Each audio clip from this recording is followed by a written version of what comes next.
I know you've been in Bitcoin, you've been in gold, you've been in silver and such. And so what are some of the main things that you're thinking about when you're talking to such a massive audience? I mean, that's a really broad question, but let's try to see if we can dig into that a little bit. So I think a couple things. When it comes to investing, one, you can't borrow someone else's conviction. So you have to start to learn to build your own thesis, and then you have to learn to look to find things that either confirm that thesis or deny that thesis. So number one, we have to build that. Number two, I would say over and over and over, I'm an allocator, so zoom out. What we want to think about is the direction we're going, and we want to, again, with our thesis, what direction are we going, and then play the long game on that. And I can dig more into that because as personally, I'm a long-term allocator, but I'm also a partner at a venture capital fund, and our investors treat us on a short-term basis. So I do think about allocating capital where we're mark to market on a quarterly basis and an annual basis on the fund, and then personally, I think on a much longer time frame. And then third, I would say, is what we want to do, and really kind of brings the first two pieces together, is then what we want to do is we want to try to understand things from like a first principles level and think through like a second, third, and fourth order effects to really start to understand them so that then we can do that. So then we can build our own conviction thesis on that, and we can start to understand the directionality. But I would say for most of us here in the room, unless you're like me, again, on the fund side, I have to deal with it on a short-term basis. And so, again, those are two different strategies. But for most of us, if we understand the direction that we're going and we place our bets, I always use the quote, Warren Buffett's partner, Charlie Munger, said that the big money is not made in the buying and the selling.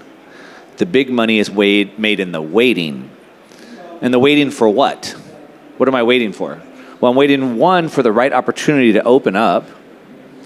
And two, I'm waiting for the opportunity to season or to grow or to develop. And so what we want to do, Warren Buffett said, don't ever buy a stock for 1 minute that you wouldn't hold for 10 years. That's sort of like that long-term thinking. He's owned stocks like Coca-Cola for like 75 years. So I want to think about the direction that we're going. I want to, anyway, we can dig into that from there. Yeah, so thinking of that long-term mindset, how do you factor that in such cyclical markets? So like earlier, I had a panel with Ross Beatty, and Ross Beatty was like, hey, we're getting frothy, and they've witnessed multiple bull markets, and they've been a part of those. And so, just thinking like, okay, we are on borrowed time in the mining sector. So, if we have to think about like parking our capital for 10 years. If you didn't buy at the lows, or if you didn't make the easy money, and let's say you're just now coming in, like, what kind of time horizon would that be? It seems like it would be a shorter time horizon.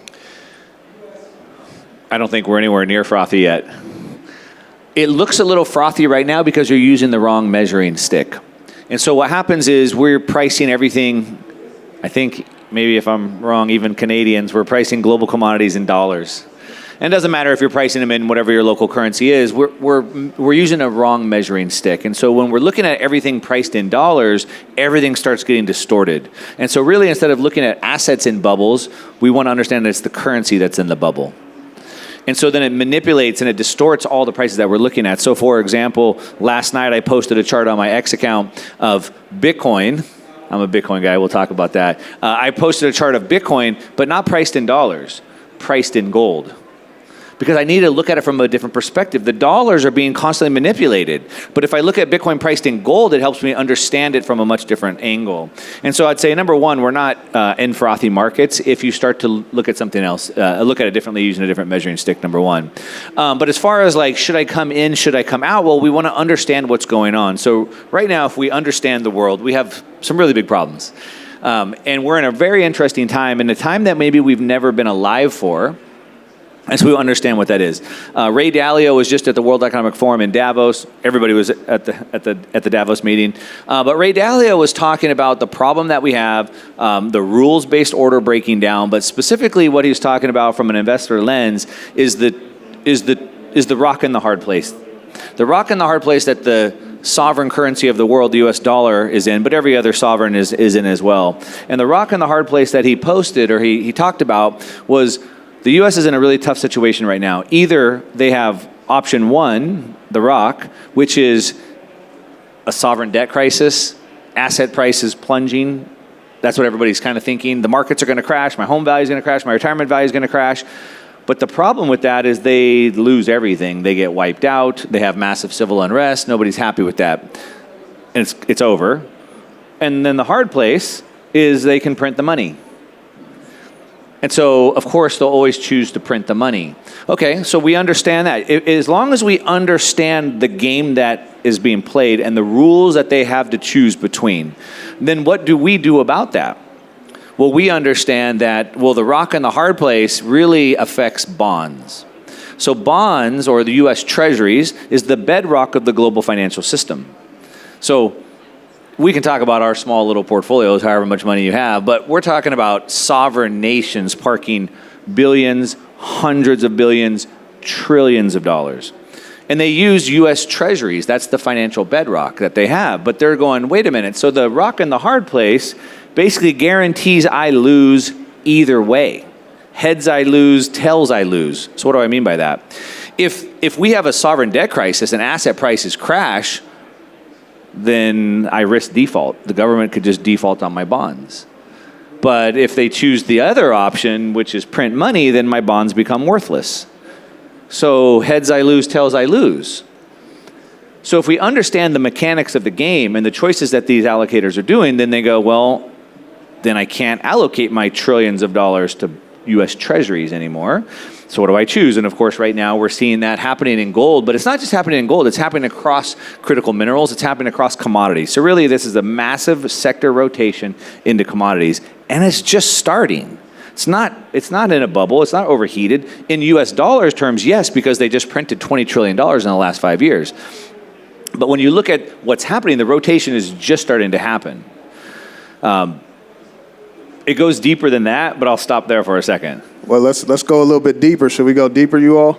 Okay, yeah, let's go deeper than that. Okay, so this is what I'm talking about when we understand the direction. Now, if you're trying to understand why the price of gold dipped from making the 5,000 and now it's 4,800, I can't really help you with that. I don't have a crystal ball. It's pretty foggy. I keep trying to find a new one. I haven't found a good one yet. If you find one, let me know. I'm in the market for a good one. But we understand the direction that's at hand. But the problem that most people are approaching this from is trying to understand gold mechanics from an old lens. So for example, what are the primary drivers of gold? Typically, we'd look at real rates. Well, what are real rates? If I can make a good positive return in treasury bonds, why would I hold a yellow rock that earns nothing? I'd rather hold treasury bonds if they're in real rates, or I'd look at inflation, because inflation is what drives gold, right? You guys understand the government's going to keep printing money, which causes inflation, and so you protect yourself in gold, right? Wrong. Wrong. That's not the primary driver. That's a first order effects driver. The first order effects tells me that when the government prints more money, asset prices go up. And so in order to protect myself and be in a currency that's being continually debased, the debasement trade, I'll go into gold. That's not wrong. That's just not the full picture. That's the first order effects. The second order effects, the real driver is not inflation. The real driver is trust. That's the real driver. And this matters a whole lot more. So when I'm looking at CPI and trying to understand where the price of gold is, or when I'm looking at real yields going up, but why is gold going up at the same time that bonds are going up? We've never seen this before. What does that mean? It's because of the loss of trust. What kind of trust am I talking about? Well, obviously the trust that I can't trust the government to not print more money. That's obvious. But it's much deeper than that. The bigger trust is what happened to Russia in 2022 when they got their bank accounts seized. The bigger problem is when Stephen Miller from the Trump administration goes on the TV and basically says, might makes right. Ray Dalio says, Mark Carney, you guys know Mark Carney. You guys like him? Oh, okay, boo. Yeah, he went on to say, I guess the rules-based order is gone. So the rules-based order meaning that there was honor among thieves. That's actually a funny parallel. I saw recently the mob is saying how the mob in the U.S. we have the mob, the cartels, whatever, how it's all falling apart because today people don't have morals. They don't operate by rules anymore. So there used to be a code among the mob, and that's gone. And that's sort of what we're talking about from a global level, where we used to think, and Mark Carney said that integration, meaning my supply chains, I would get supplies from you, you would get supplies from me, that integration would make us strong, but now it makes us weak. Because now I realize you could just stop the flow of those supplies, those critical minerals whenever I want. But the problem is, in a rules-based order, that may work. In the mob, when we have, code among us, that works. But when we don't have code, it falls apart. And so the trust, that's what's gone.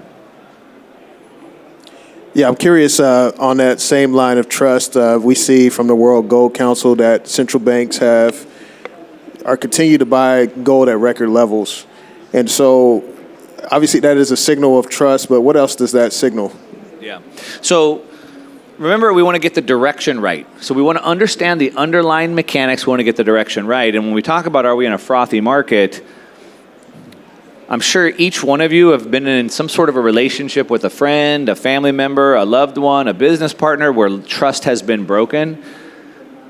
That trust never comes back. The trust is breaking. It doesn't come back. So I think we're at the beginning of this transition. But when I'm thinking about other nations and we're thinking about this, they understand the rock and the hard place the government is in. And I think maybe the canary in the coal mine might even be looking at Poland. Poland is maybe one of the U.S.'s biggest allies over in Eastern Europe. And they are buying records amounts of gold at this time. And so when you look at them going, maybe one of the U.S.'s biggest allies, especially on the front that's happening over in Europe right now, buying gold, what are they thinking? I think that's the question that you're asking. And I think it's for sure they understand trust is broken. It's for sure they understand the rock and the hard place the government is in. And either way, they're going to lose holding bonds. It might also be that the U.S. maybe wants to help their allies and tell them maybe you should be buying gold right now. Tap, tap on the shoulder. Maybe the U.S. is telling the American people that they should be buying gold right now. China's been trying to get their people to buy gold for a long time. It's why the Chinese people own so much gold. And so maybe, what's going through the central banker's mind, it's pretty obvious they see the heads and tails they lose scenario, but maybe they're also getting the signal that they should be buying gold right now. So with all of the efforts to reshore manufacturing, bring supply chains, refineries, and things of that nature, I know the Trump administration has signaled at a lower dollar, needing a lower dollar to be able to do that. And that's going to be billions, and even trillions, to even bring that back on. And so do you think that could be a driving factor of why they're saying, hey, you should probably be buying gold? Yeah, and I will say it's not just gold, right? It's commodities. And so really what we're facing is a massive inflationary boom in commodities in general, because other nations aren't just only buying gold. They're buying minerals in the ground. So they're saying, hey, General Motors bought half a billion dollars worth of lithium in the ground. General Motors would rather own the lithium in the ground than the U.S. Treasuries. Saudi Arabia is like, I'm going to slow my oil production down. Why would I crank up my oil production and trade it for treasuries that are losing value? I'll just hold the oil in the ground. And so it's not just gold, by the way, right? It's a commodity boom. We're at a resource conference, so it's more than just gold. But I think that's sort of where we're at. It's like, how do we hold the assets that we know will be worth more in the future? Okay, got it.